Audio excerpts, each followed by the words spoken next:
Good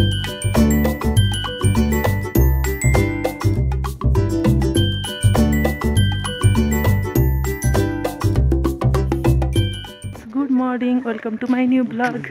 I hope सबैजना सन्चै हुनुहुन्छ होला, सबैजना स्वस्थ रहनु मस्त रहेछ। अनि फ्रेन्ड, हामी अब अर्को दिन बिहान बिहानै दुईजना भएर यहाँ मुक्तिनाथ धाममा नुहाउनको लागि हिँड्दैछौँ। हेर्न सक्नुहुन्छ हामी दुईजना भएर हिँडिरहेका छौँ। कहाँ जाने हो अब? अब मन्दिर मुक्तिनाथ। हिजो खै खुलेको छैन होला, हामी फटाफट नुहाउनको लागि हिँड्दैछौँ फ्रेन्ड्स। ल हेर्नुहोस् है अगाडि। म त सक्दिनँ, मलाई के भयो भने गाडीको चलाउँछ। त नि है। ल यताको भ्यू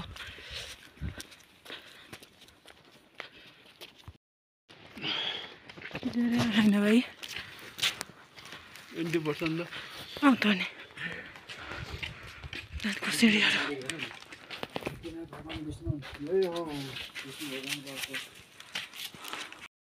फ्रेन्ड्स, मुक्तिनाथको माथिल्लो गेटमा आउनलाई हामी यस्तो सिँढी छन् है, क्लियर खुलेको छैन, अँध्यारो आइरहेको छ। हामी हिँडिरहेका छौँ। अनि फ्रेन्ड्स, म यहाँ 108वटा धारामा नुहाउँदैछु।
अनि फ्रेन्ड्स, मैले यो पावन भूमि है, पावन भूमिमा 108वटा धारामा नुहाएँ। त्यसपछि मैले यो जलाशय 2टामा पनि नुहाएँ। यहाँ मलाई पैसा टिप्ने भन्दै गइसिन्थ्यो रोशनी दाइले, मैले त्यहाँ पनि पैसा पनि टिपेँ, 2 रुपियाँको सिक्का टिपेँ। त्यसपछि हेर्न सक्नुहुन्छ यहाँ मन्दिर खुलेको थिएन, हामीले बाहिरबाटै पूजा गरेर हिँडेको।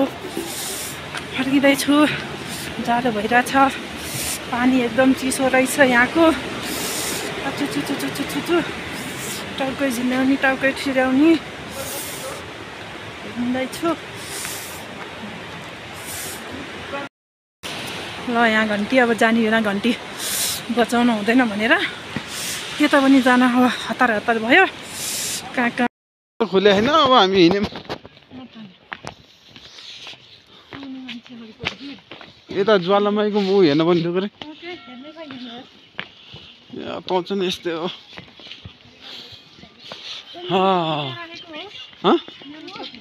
टोपी तिमीलाई दिएर आउनेछ।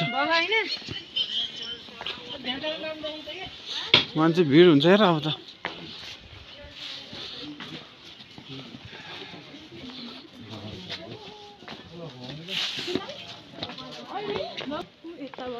यहाँ ज्वालामाई हो, यहाँ छ हेर्न पाइएन। ल आज यहाँबाट दर्शन गऱ्यौँ भन त।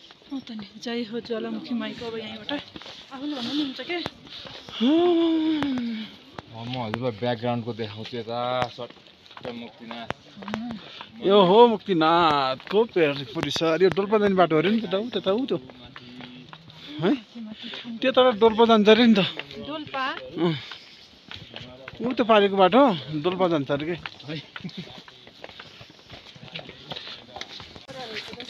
1 घन्टा लाग्छ न, 10 मिनट 15 मिनट गऱ्यो भने हुन्छ के अरे। बुझाम्बो त नि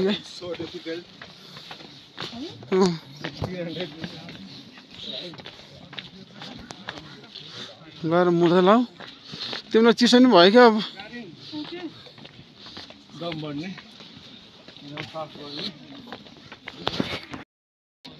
हाम्रो राधा मन्दिर दर्शन गरेर नुहाएर यति बिहान छिटै मैले माने क्या तिमीलाई है ओहो नुहाएर मान्छे यस मुक्तिनाथमा आएर डुब्ने धोको पुरा भयो गर्नुपर्ने क्या तिमीले बाटो गएर ठिकै छ भयो नि धोको पुग्यो नि त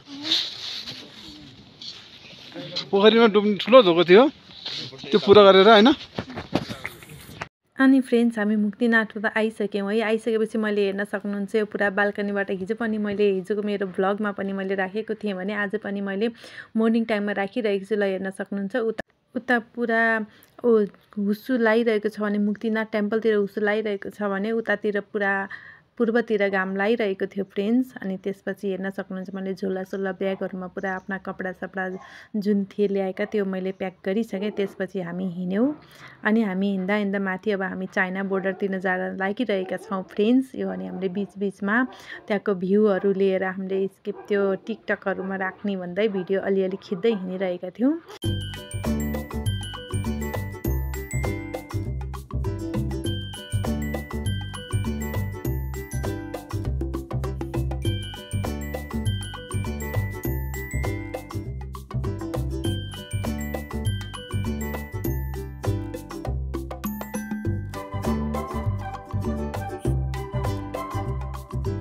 फ्रेन्ड्स हेर्न सक्नुहुन्छ यहाँ यस्तो डाँडा काँडा पुरा यो कत्रो रहेछ है अनि यहाँ पुरा कालीगण्डकी पुल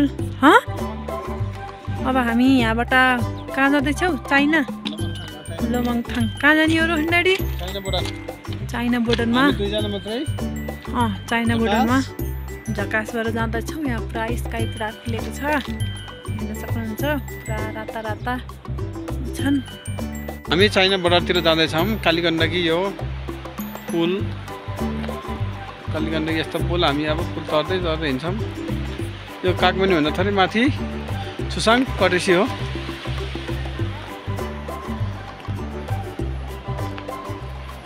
यो बाटो कालीगण्डकी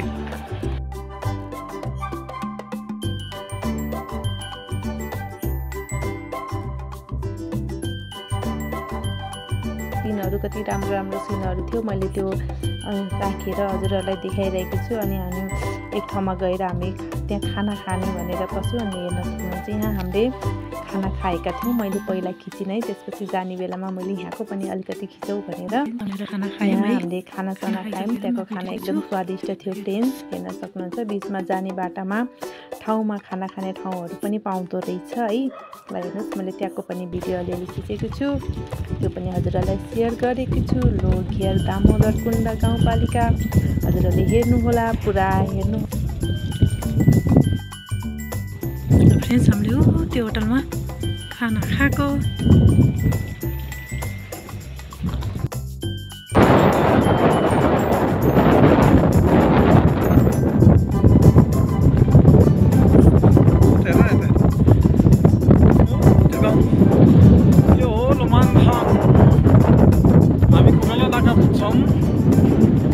यहाँ सरहरू को हुनुहुन्छ पनि कहाँ चिन्ने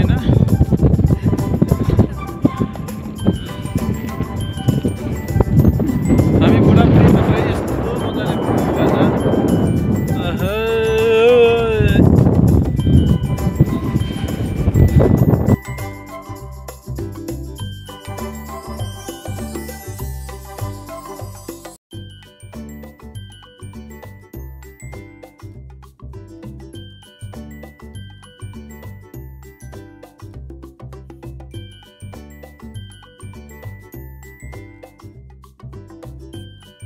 हेर्नुहोस् फ्रेन्ड्स त्यो अगाडि देखिरहेको चाइना बोर्डरमा हामी अब पुग्न लागिरहेका छौँ त्यहाँबाट ट्रकहरू गाडीहरू पुरा निक्लिरहेको थियो भने त्यहाँ मान्छेको भिडहरू पनि निकै थियो ल हेर्नुहोस् फ्रेन्ड्स हामी चाइना बोर्डरमा पुग्यौँ कोराला नेपाल चाइना बोर्डरमा आएका छौँ फ्रेन्ड्स हेर्न सक्नुहुन्छ त्यहाँबाट छुट्टाएको रहेछ उता चाइना यता नेपाल पुरा यस्तो छ सडक चाइना बोर्डर त पारीको चाइना यो बारीको कोरला ओ झन्डा लिएर ल रन्डाले झन्डा लिएर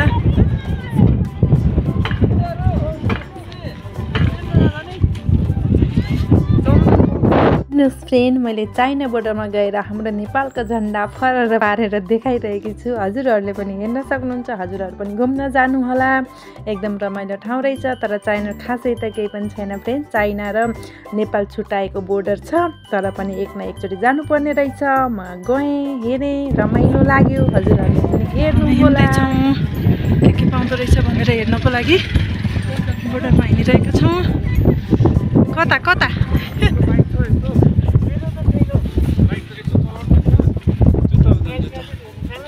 जुत्ता भइरहेको थियो फ्रेन्ड्स, हावा फेरि चलिरहेको थियो। त्यसपछि हामी यहाँ एक ठाउँमा कफी पिउँ भनेर अनि त्यहाँ के पाउँदो रहेछ भनेर हामी त्यहाँभित्र छिर्यौँ।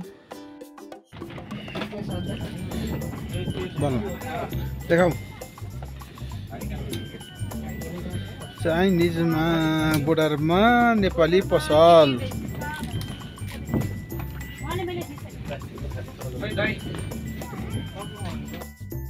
लोमाङथाङ भन्ने गाउँमा छिरेका छौँ। ल हेर्न सक्नुहुन्छ यहाँ ढुङ्गामा कलर लाएर पुरा पहिला राजाको दरबार थियो यहाँ होइन, राजाको दरबार थियो फ्रेन्ड्स। टाउको दुखेर केही बोल्न भएन, यहाँ आवाज पनि आइरहेको छ कि छैन होला।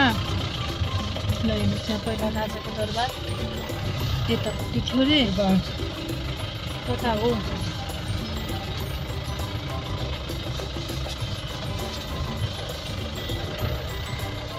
लामङथाङ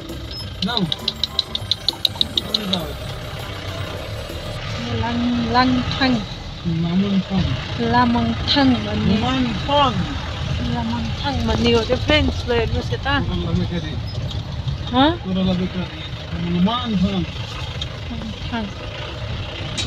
यस्ता यस्ता गराउँदो रहेछन्। ढुङ्गाले कम्पाउन्ड गरेका लोमाङथाङ भन्ने खिचिरहेको छु।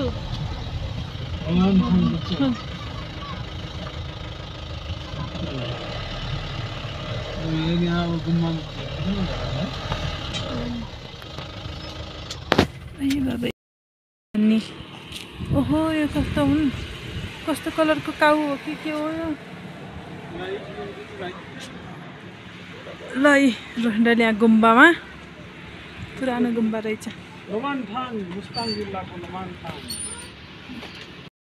लोमाङथाङमा घाम ताप्दै है, घाम ताप्दै होइन त ए धुलो उडेको।